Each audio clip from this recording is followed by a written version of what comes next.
All right, ladies and gentlemen, last quiz of the semester. Woo-hoo! So let's get down to business. I'm going to actually make an apology here right on number 1. And I need to do that because I realize at this point I didn't give you much room at all here to do your long division, did I? Well, that's okay. So, as we're taking a peek at this, remember, our rule of thumb, even though we're going to have to write small, but you can jumbo size me here, is when we're doing our long division, first make sure there's no gaps still, but I don't have any this time. And so when I go to do a little bit of my side work here, it's my first term on the inside divided my first term on the outside. And whatever I get goes up here just like it does with long division. And then I'm going to take that value, distribute it through, and that value is going to go underneath here. And when we're doing long division, it's subtraction. We haven't done the sign switch like we do when we're doing synthetic, so I have to leave it that way. First terms will cancel. 4 minus negative 5 gives me 9r squared. And I bring my other terms down. And sometimes here we're going to get rolling a bit. If you need to, pause me. That's the great thing about a video. You can always say, hang on there, Harty. Something you can't do in class, but you can definitely do on here. So I do the exact same thing again. I take my first term, divide by my first term. It's always going to be r I'm dividing by in this case. Distribute that out. Get that situated. That's going to go under my next portion. First terms cancel. Negative 46 minus negative 45, or negative 46 plus 45 is negative r plus 8. And we got to do it one more time. How do I know? I still can divide my first terms. Oops, and I notice I forgot to put my 9r up here. See, all sorts of fun things you can do. Even the teacher. Got to watch myself. Negative r plus 5. Negative r plus 5. 8 minus 5 is 3. I can't divide 3 by r. So that, therefore, is my remainder, which I just stick over my divisor like that, and I'm done. Okay? So sometimes we're going to have a remainder. No big deal. But then I jump up to my other one. Yes, we got to deal with one more of these. And I see again, I start to get ready here. I'm like, all right, p minus 1, get that out. All right, 3p to the 4th minus 4p to the 3rd. Ooh. Ooh-hoo-hoo-hoo. There's a gap. Fill it. 0p squared plus 3p minus 2. And I start my whole process here again. First term inside, first term outside. Get that up to the top. Hopefully I remember this time to put all my terms up here as I'm figuring them out. Take that answer, multiply it by your divisor. And that's why I like to do the double line. It lets me tell me, okay, I'm done with that piece.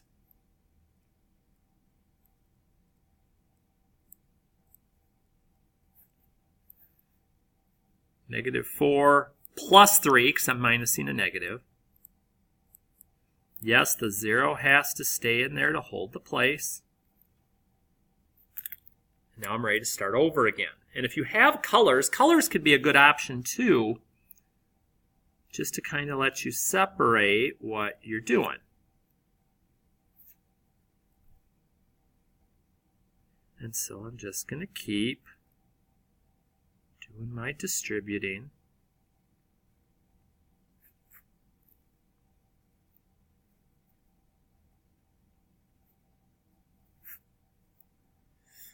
Let's see here. Cancel. 0 minus 1 would be a negative p squared.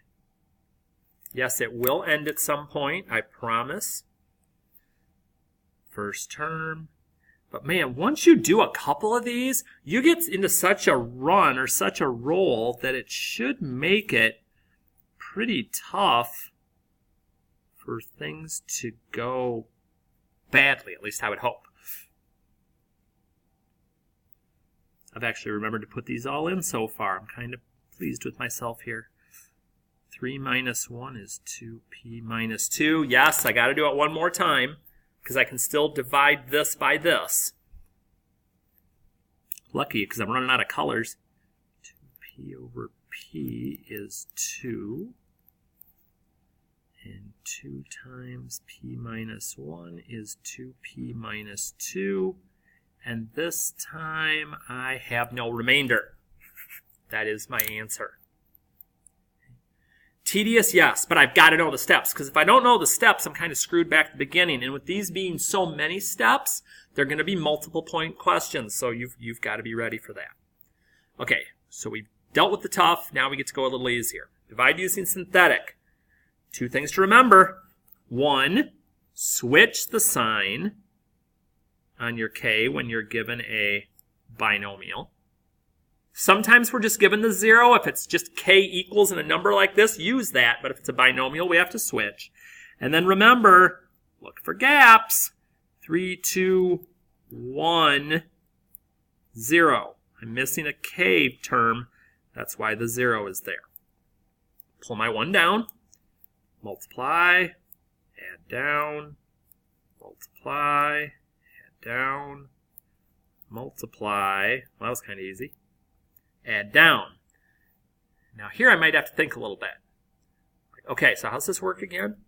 Start with your largest degree. We're going to go 1 less. So k squared, k, 0. And if I do have a value at the end other than 0, that is my remainder. Now I don't care if you leave it this way, but if we want to be really a little bit more mathematically clean with it, that would be better. Okay, but as long as you show me that's a remainder, if you have the other zeros in, I would be accepting of that. Okay, so here, let's see. Switch my sign, -7, 3, 2, 1, 0. Okay, so those are all good. First term comes down. Multiply and add. Multiply. Okay, yep. Thought I'd done something wrong for a minute. Multiply and add. If I get going too quick again, pause me. Yeah, I'm not going to be offended. I'm never going to know. 1 degree less. Any value on the end is a remainder. So again, when you're just doing regular synthetic division, you don't have to get a 0 on the end like you do when you're getting a factor that you're trying to prove. And no, don't you wish it was the end of class already? It is not. It is not. So as we move up, okay, few directions here, so make sure we read them all. Sketch the graph of the function. Approximate each 0, each x-intercept, to the nearest tenth. Approximate the relative min and max to the nearest tenth. So again, it doesn't mean guesstimate. It means accurate, just going to a tenth. Describe the end behavior. Describe the domain and range. Holy macaroni. Okay, so first things first. Let's see what this looks like. So x squared plus 8x plus 11. Okay, we should know it's going to be a parabola. There it is. Now, it does not mean at this very point, I'm just going to make a sketch. No. We want to get the data before we do that. Okay? So zeros. Take a quick check here. I do not see any zeros in here, so I'm going to have to do some work. So let me move this up so we can see my button presses here. Second trace. We're looking for the zeros first. So if I don't see it, think about where your graph is. Your left and right buttons will get there. So I'm going to get as close as I can to my intercept, my 0. 1, 2, 3 left, enter. 1, 2, 3, 4, 5, 6 to the right, enter, and 1 for the guess. So my zeros, x-intercepts, that would be negative 6.20. It's a coordinate point. Do the concept again. Work my way over to the other intercept. Left, 1, 2, 3. Enter to set the bound. Question changes. That's telling me the button to use now. Right, 1, 2, 3, 4, 5, 6. Enter. And guess just means one more enter. So negative 1.8 if we're rounding to the nearest tenth. 0. So that gives me a couple of points to work with so far. Now what else is being asked for? Approximate the min and or maxes. Now here again, mins are valleys. I see one here. Maxes are hills. I don't see one. So I may not have both every time. Back to second trace. Okay, we're looking for a min because we have a valley. And just like we did on the zeros, we get down to the bottom of the valley here. And then 1, 2, 3, left. Enter, just like the 0. 1, 2, 3, 4, 5, 6. Enter. And one more time. So my min, if I remember how to spell, looks like it's at -4, -5. So I get that in there. And then the rest is talking about end behavior, domain, and range. So, using those 3 points, do my best to make my graph, because again, I'm going to be looking for those. So then for the rest of this, okay, end behavior. So, yep, it is true that past stuff can come back on quizzes. We got to keep that stuff down to get it into mastery mode. X's are always the same like they were before because we're basically looking to see what happens to the graph from left to right. F of x is a fancy way of saying y. So here's what I'm looking at. As x goes to negative infinity, as x goes to the left, find the arrow on the left. What direction is it going? Up. Okay, so on y is up towards infinity or negative infinity. Positive infinity. Y goes up as x goes left. Yes, it does. So then I switch as x goes right. Right arrow. What's happening to y? It's going up to positive infinity. Have to use the infinities. Y goes up as x goes right. Bingo. Next. Okay. Domain and range. Domain's easy on all of these. It's infinite. All the time. There's a hint for you. Okay, now range can be a little different. It goes up forever, but it only goes down to here. But where is that? It's my minimum. What's the y value of my minimum? -5. And I get that set. All this stuff interacts with each other. Holy bells, there's a lot of those going on today. So, that one's set. And so as I keep rolling my way through here, and again, the quiz is shorter, but you still have to be able to pace yourself on this stuff. So let's see here. Let's get this next one up. And this time we're going to roll through it a little bit quicker because, again, we kind of saw there what we're looking for, what the button presses are going to be. So I'll take my first peek here. Okay, 1, 2, 3 zeros. I'll look at my chart quick because notice I was given a 0 this time. So -1, 0 is one of them. That's one less I need to do. When I go to second trace, 0. Okay, I do not need to find that one. I already did. So, get close. 1, 2, 3, left, enter. 1, 2, 3, 4, 5, 6, right, enter. And one last time for my guess. So 1.4, 0, because again, zeros intercepts our coordinates. And one more time. 1, 2, 3, left, enter. 1, 2, 3, 4, 5, 6, enter, enter. 3.6. 3.60. So, I've got some points to work with.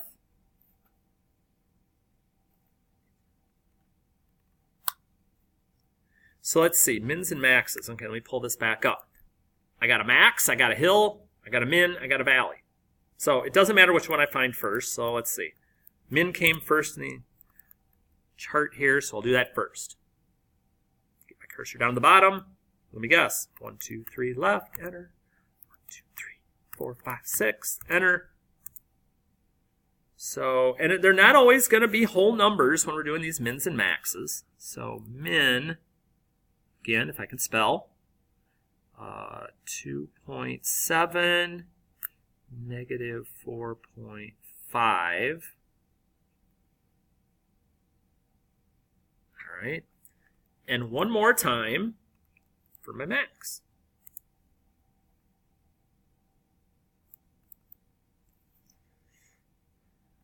1, 2, 3 left, enter. 1, 2, 3, 4, 5, 6, enter, enter. Now remember, what's E again? 0, because it's just moving my decimal point that many places to the left. So 0, 5 for my max.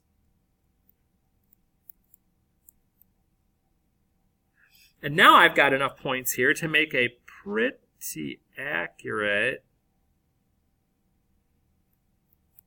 graph. That's pretty good. So let's do our other info. Let's slide back over here. So first we've got our end behavior. Again, the x part is the easy part. You've always got one going to positive and one going to negative infinity. Just keep reminding yourself. I'm going to the left. Find that left arrow. What direction is it going? Down, down, down, down, down to negative infinity. Y goes down as x is going left. True. Switch them up. As x is going to the right towards positive infinity. Where's y going? Up.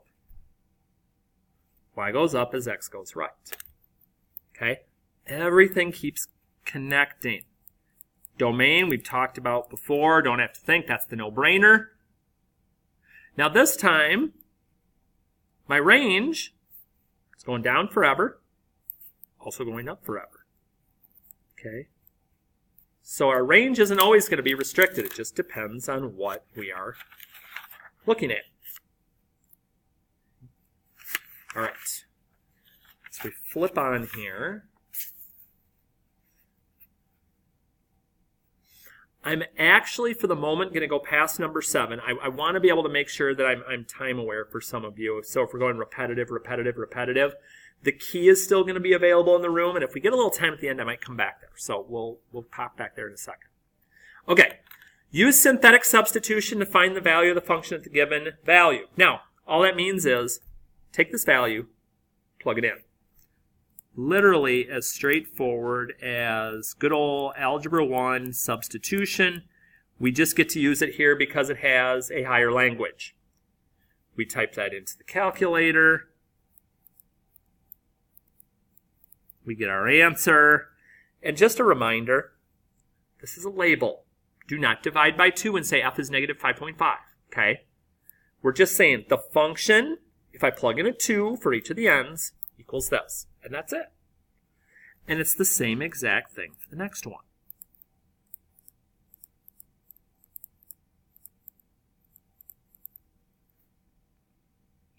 Take that, plug it into the calculator. Again, remembering parentheses are a good idea when we're doing this. And get your answer out. Now for the rest of this, as we continue to move on, this is going to be hopefully more familiar to you because we've done a ton of it just this week. Given a polynomial and one of its factors, find the remaining factors. Okay, they've given me a factor right here. When I go to use it in synthetic division, though, remember, you have to set that equal to 0. You have to have the x value. So we have that here. So 5 is what I'm going to use in my box. As you start writing these, remember, look for gaps. 3, 2 is a 0. X to the third, x to the second, x to the first constant. And now we've been doing these for so long, I'm just going to roll through this because at this point you can pause me if you need to, but you've seen these enough. You should be rolling too. 1 degree less.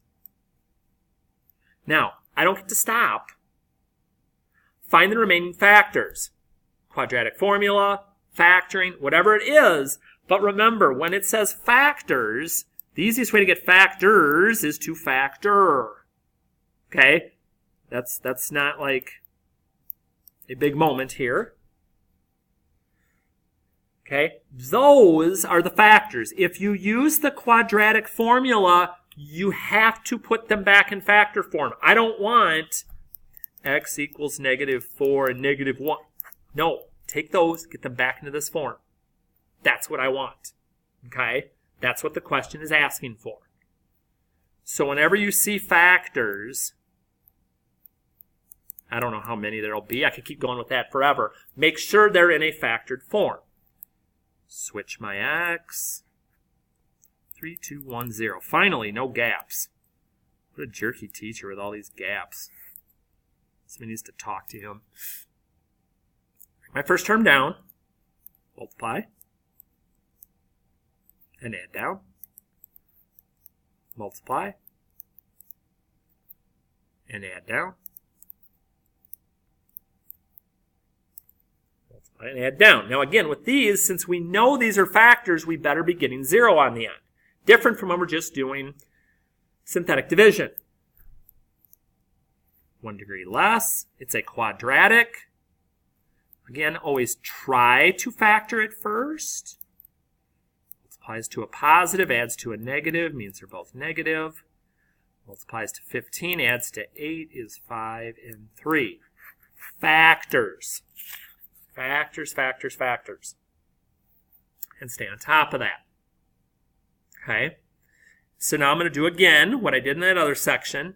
There's a third one coming here, but I'm going to go past it right now. You have a key available to be able to look and see it, double check your answer. I think we're going into overkill otherwise. Okay, write a polynomial function of least degree with integral coefficients that has the given zeros. Okay, I'm going to start with number 14. I'm going to tell you this too. I'm not going to overkill you on all this stuff over and over. Okay, we're going to kind of zap 15 out here because I'm not going to drive you crazy.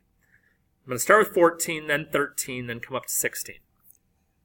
So here, we're using the opposite sign of what we see, because as we've said before, if I took any of these, if I took x plus 5, let's say, and set it equal to 0 and solved for x, what would I get? X equals -5. There it is. So I'm basically just getting all these into a factor form. So here, I'm going to deal with the ones that don't have the 0 first. Foil them out, box them out, whatever I got to do. And then x minus 0 is just x. So as I start doing this, I'm just going to distribute my x through, adding 1x to each term. And that's all the further I need to go. All good, all good.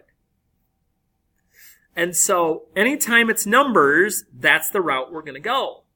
However, if we're doing something like 13, remember, anytime I is involved, its complex conjugate, switch the sign of my I term, is also going to be part of this. So as we have seen before, when I go to do these two,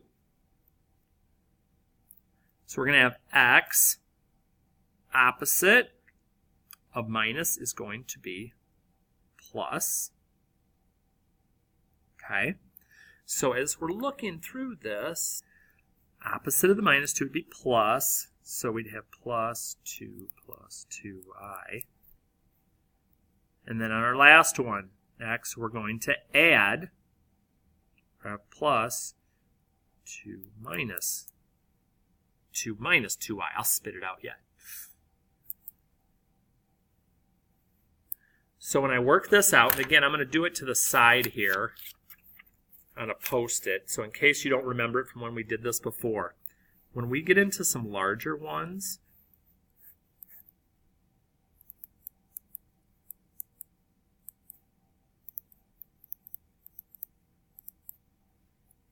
I'm going to go ahead, make me a big old box, because me and distributing on this much, that's just asking for trouble.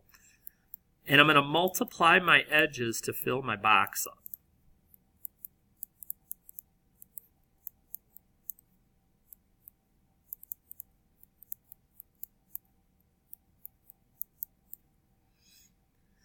And so as I start to work my way through here, x squared, 2x and 2x is 4x. Negative 2 and positive 2ix cancel. 4i and negative 4i cancel. Negative 4i squared, I squared is negative 1. So negative 4 times negative 1 is 4. Plus 4 is 8.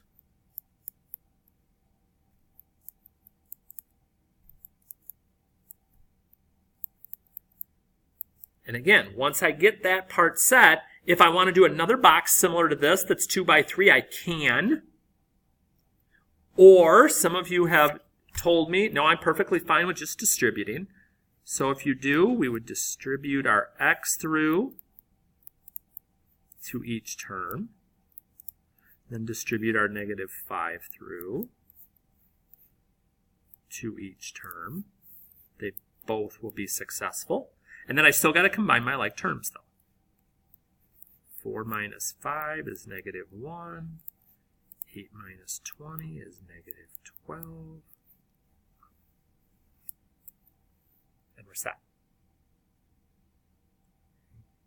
And so the last thing I'm going to do on 16, I'm not going to go crazy showing you huge boxes and stuff again, because we kind of saw that with the eyes. What I want you to just be aware of as you're doing this is keep making sure whatever that first sign you see is, that's getting switched. And basically what I'm going to do for you here is I'm going to multiply these out, FOIL them out, box them out, whatever it is. But I'm going to give you solutions. I want you to work towards them. And then here, again, it's going to be a huge 3 by 3 box like that I box that I had up before. And here's what you should be getting to at the end. And if not, if you're getting something different, you need to go back. You need to double check. You need to look at some things again and see how some of that's going. So I start to look through this a bit more. And as I get to this section, once again, I'm going to try and hit upon some of them that are different as we go, but I'm not going to worry about doing every single one because, again, we're an overkill at that point because we've already done this a lot in class. So let's take a peek at this first one. So x to the 4th means I'm going to be looking for 4 solutions as I get this one ready to go here. Oops, that's not going to help me. That's better.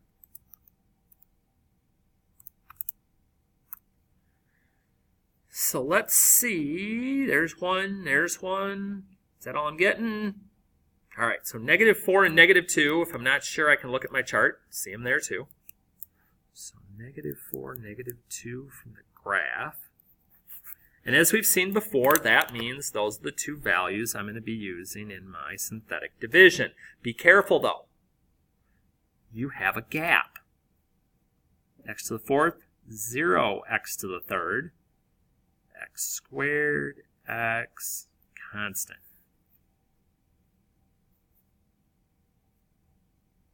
And we just multiply through.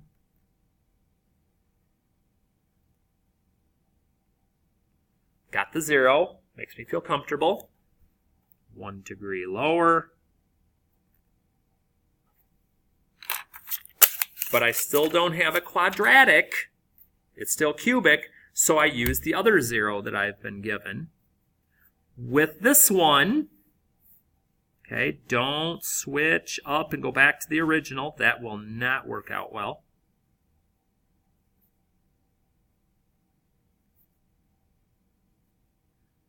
And when we get to the end, we should end up with another 0, which we do. Unfortunately, well, maybe not unfortunately to you, unfortunately to me, this does not factor no matter how hard I try, so I'm going to plug it into the quadratic formula. So the opposite of b, plus or minus the square root of b squared, negative 6 squared is 36, minus 4 times 1 times 10 is 40. all over 2a. Let's see here, 6 plus or minus the square root of negative 4 over 2. You know what's coming. Make sure to pull an I out. 6 plus or minus square root of 4 is 2i. And if you get this far, okay, don't lose the half a point. If something goes again and do all three, not 2 out of 3, but all 3. And if you want the over 1, you can, but you really don't need it. So that can be one thing that we run into. 18. We run down the same road. Okay, pull out my calculator. See how I'm going here.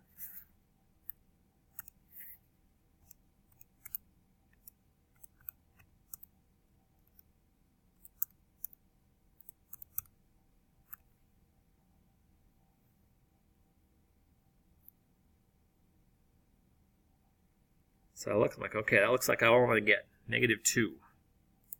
So I got -2 from the graph. Okay, so I still need 2 more. So, take my -2, back over here. 1, 2, 9, 18. I didn't have any gaps this time. Bring the first term down, multiply and add, multiply and add, multiply and add. Got my needed 0. Now this time I look, now I still could go to the quadratic formula, I just have a b value of 0. But what I notice this time when I simplify it is that, well, I can solve that using square roots. It's another option. The quadratic formula. Sorry, got distracted there for a minute. So I can subtract my 9 over, but remember, quadratics have 2 answers. I pulled an I out from my negative and got the 3. Positive 3i, negative 3i, 2 answers. -2 is 3. Okay? Another option I've got. 19. Then we are going to flow on to the next section here. X to the third plus 9x squared, 6x, 15. Let's see what we get. Ooh, this mega jackpot maybe? If I can ever get it to go to the chart.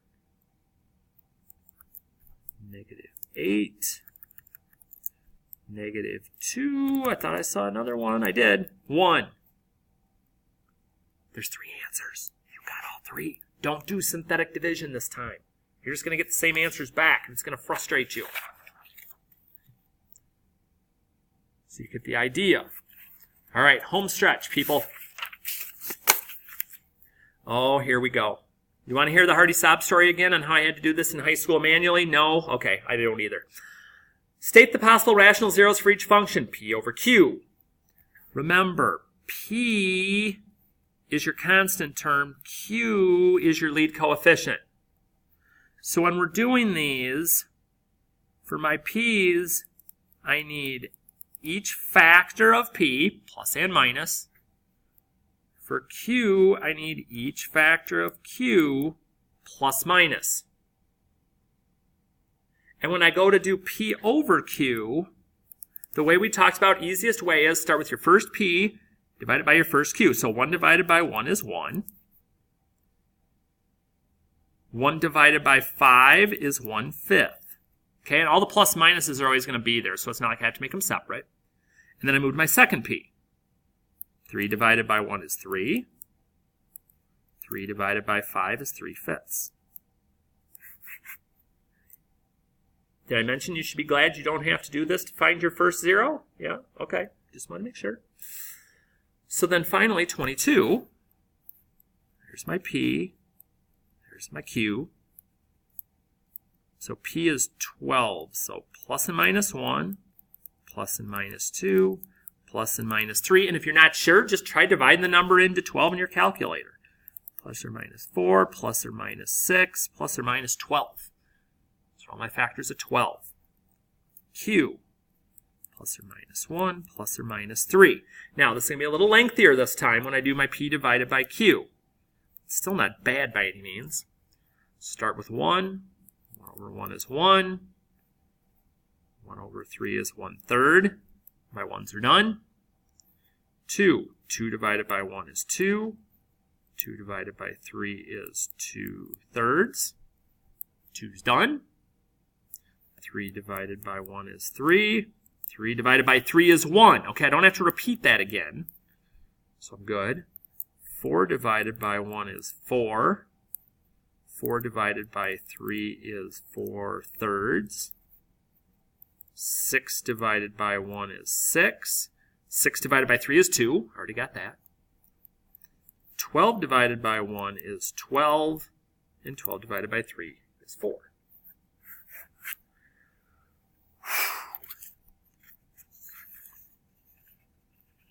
All right. State the possible rational zeros, then find zeros via any possible methods.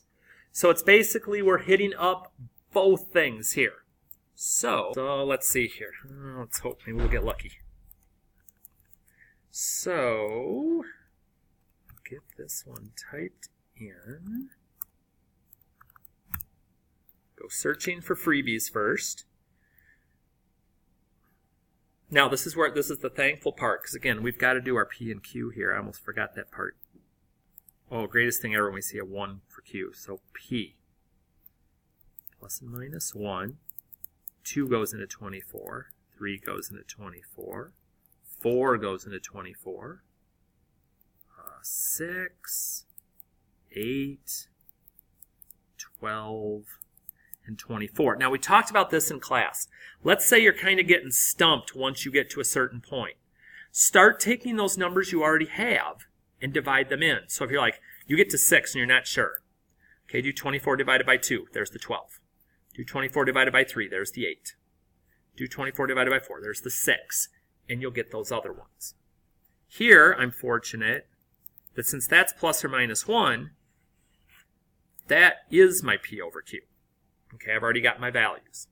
And I see, oops, wrong button. I've got a 0. So my zeros, I've got one from the graph at positive 2. And now I'm off to the races. 2, no holes, 1, negative 8, 24, negative 24. Multiply, add, multiply, and add, multiply, and add. There's the magic 0. Woo-hoo. I get to here, and again, to me, I go, bummer. I can't factor that. So, off to the quadratic formula. Careful, see what I almost did? My B is negative 6. I almost forgot to do the opposite. I'm telling you. Negative 6 squared is 36 minus 4AC, which is 48. So 6 plus or minus the square root of negative 12, holy cow, Harty, over 2A. Telling you, I'm showing you everything that can go cuckoo if you're not careful. Pull an eye out. Ooh, and it breaks down. Fun, fun, fun, fun, fun. 2I, because I is out of radical jail, goes into all three. Not too bad, not too bad. All right, last one. Let's hope for easy, Bill. 5x to the third plus x squared minus 5x minus 1. Come on, zeros. Trying to be patient here. The suspense is killing me. Ooh, negative 1 and 1. Okay, hang on. Negative 1 and 1 from the graph. I know, I'm so excited. I'm passing my P and my Q. Oh, P. Luckily for P, there's only one option. Q, 1, and 5. So P over Q, plus and minus 1. 1 divided by 5 is 1/5. And funny, I write that because I already found these two zeros here. So for my zeros, we got negative 1 and 1. I only need 3. So pick one. You're like, really? That's going to matter? Even though I'm not going to have to do this, the whole quadratic thing twice? Nice thought, because we're going to be down to squared. So watch and be amazed. 5, 1, negative 5, negative 1. Bring it down, multiply, bring it down, multiply, bring it down, 0. Start with a cubic. Squared x. Ooh, I think this is factorable. Let's see. 5x, x, 1 and 1. Bigger number, negative. Negative 5x plus 1x is negative 4x. Negative 1 times 1. Sweet.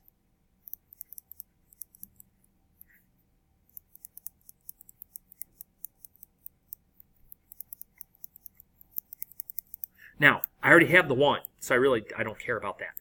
That's the one I wanted. And the same thing would have happened if I did the 1 instead. I'd have gotten negative 1 for an answer and the negative 1/5. All right, folks, the quiz is shorter. I'm not going to tell you on here how much shorter. I might be nice and tell you in class. But otherwise, you've got all the tools. Get your calculator practice in, get your division practice in, and just stay focused on the details. If you prepare, you're going to be ready. Good luck.